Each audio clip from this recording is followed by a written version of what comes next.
السلام علیکم ورحمۃ اللہ وبرکاتہ۔ اس ویڈیو میں ہم سورۃ الطلاق کی آیت نمبر 1 لفظی ترجمے کے ساتھ پڑھنا شروع کرتے ہیں۔ اعوذ باللہ من الشیطان الرجیم، بسم اللہ الرحمن الرحیم۔ یا ایہا النبی، اے نبی صلی اللہ علیہ وآلہ وسلم۔ اللہ پاک آپ صلی اللہ علیہ وسلم سے مخاطب ہیں، تو حکم پوری امت کے لیے ہے، یعنی کہ اے نبی آپ فرما دیجیے اپنی امت کو۔ یا ایہا النبی، اے نبی آپ فرما دیجیے، اذا جب طلقتم النساء تم طلاق دو عورتوں کو، فطلقوہن پس تم طلاق دو ان عورتوں کو۔ یہاں پہ ان عورتوں کا حکم ہے، یعنی ان عورتوں کی طلاق کا حکم ہے جو یعنی جن کا اپنے شوہر کے ساتھ ازواجی تعلق قائم ہو چکا ہے، یعنی مباشرت ہو چکی ہے، ان کی طلاق کا حکم ہے۔ فطلقوہن پس تم طلاق دو ان عورتوں کو، لعدتہن ان کی عدت پر، یعنی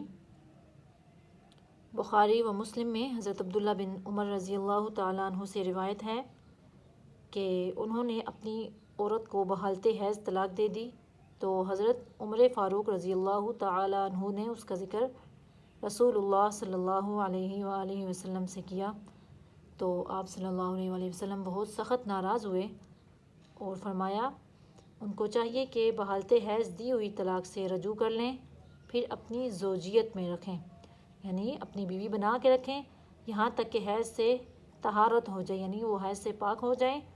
اور پھر اس کے بعد حیض آئے، پھر مینسز آئیں، اس حیض سے طہارت ہو جائے، پھر پاکیزگی ہو جائے، تو اس وقت اگر طلاق دینا ہی ہے تو اس طہر میں مباشرت و صحبت کیے بغیر طلاق دیں۔ یہی وہ عدت ہے جس کا اللہ تعالیٰ نے اس آیت میں ذکر کیا ہے، لعدتہن ان کی عدت پر، یعنی ان کی عدت کو شمار کرتے ہوئے۔ عدت اس گنتی کو کہا جاتا ہے جس میں ایک عورت ایک شوہر سے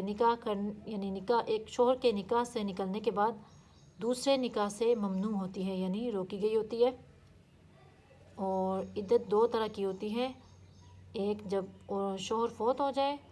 تو وہ عدت وفات اس کو کہتے ہیں، اس کی جو عدت ہے جب شوہر فوت ہو جائے وہ 4 ماہ 10 دن ہے، اور اگر کوئی شوہر طلاق دے دے تو اس کی 3 حیض ہے۔ تیسرے حیض کے آنے کے بعد یعنی عورت دوسرے شوہر سے نکاح کر سکتی ہے۔ تو کیا کرو، وَأَحْصُوا الْعِدَّةَ اور تم شمار کرو گنتی کو، یعنی گنتے رہو کہ جب طلاق دی ہے وہ گنتی شمار کرو کب دیا اور کب یہ عدت ختم ہوگی۔ یہاں پہ مردوں کا مذکر کا صیغہ اس لیے دیا گیا کیونکہ عورت جو ہے وہ ان کو بھولنے کی عادت ہوتی ہے، اس لیے مردوں کو کہا گیا ہے کہ وہ شمار کریں۔ وَاتَّقُوا اللَّهَ اور تم ڈرو اللہ تعالیٰ سے، ربکم جو تمہارا رب ہے۔ وَاتَّقُوا اللَّهَ اور تم ڈرو اللہ تعالیٰ، ربکم اپنے رب سے، یعنی حیض کے دوران طلاق نہیں دو، حیض کے دوران طلاق دینا حرام ہے، اور 3 طلاقیں اکٹھی دینا بھی حرام ہے۔ لا تخرجوہن نہ تم نکالو ان عورتوں کو، یعنی اگر ایک طلاق دی ہے جس میں رجوع کرنے کا اختیار ہے، اس میں عورتوں کو نہیں نکالو، من بیوتہن ان کے گھروں سے، یعنی ان عورتوں کے گھروں سے، ولا یخرجن اور نہ وہ خود نکلیں، الا مگر ان یاتینا یہ کہ وہ لائیں، بفاحشۃ مبینہ کھلم کھلی بے حیائی، یعنی کوئی زنا وغیرہ کر رہی ہیں یا پھر ایسی زبان دراز ہیں جس سے فساد پھیلنے کا خطرہ ہے، تو ایسی 2 صورتوں میں نکال سکتے ہیں۔ وَتِلْكَ حُدُودُ اللَّهِ اور یہ اللہ تعالیٰ کے حدود ہیں۔ وَمَن يَتَعَدَّ اور جو شخص توڑے گا حدود اللہ کے حدود کو، فقد ظلم نفسہ پس تحقیق ظلم کیا اس نے اپنی جان پر۔ لا تدری نہیں تم جانتے اے طلاق دینے والے، لعل اللہ شاید کہ اللہ تعالیٰ یحدثو وہ نیا نکال دیں، یعنی بعد ذالک اس طلاق دینے کے بعد، امرا حکم، یعنی اللہ فرما رہے ہیں طلاق دینے والے تجھے کیا خبر کہ اللہ پاک تیرے طلاق دینے کے بعد کوئی نیا حکم صادر کر دیں، کوئی نیا حکم جاری کر دیں، یعنی تیرے دل کے اندر اس عورت کی محبت پیدا کر دیں، تو رجوع کرنے پہ راضی ہو جائے۔ پھر سے دیکھیں، یا ایھا النبی اذا طلقتم النساء فطلقوہن لعدتہن واحصوا العدہ،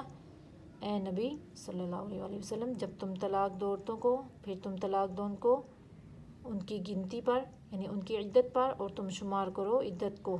واتقوا اللہ ربکم، اور تم ڈرو اللہ تعالیٰ سے، ربکم اپنے رب سے، یعنی اللہ تعالیٰ اپنے رب سے، یعنی اور تم ڈرو اپنے رب اللہ تعالیٰ سے۔ اس کا معنی یہ بھی ہو سکتا ہے لا تخرجوہن، نہ تم نکالو ان عورتوں کو، من بیوتہن ان کے گھروں سے، ولا یخرجن اور نہ وہ خود نکلیں، الا مگر ان یاتین یہ کہ وہ لائیں، بفاحشۃ مبینہ کھلم کھلی بے حیائی، یعنی زنا وغیرہ، وتلک حدود اللہ اور یہ اللہ تعالیٰ کے حدود ہیں، ومن یتعدی اور جو شخص توڑے گا حدود اللہ اللہ کے حدود کو، فقد ظلم نفسہ پس تحقیق ظلم کیا اس نے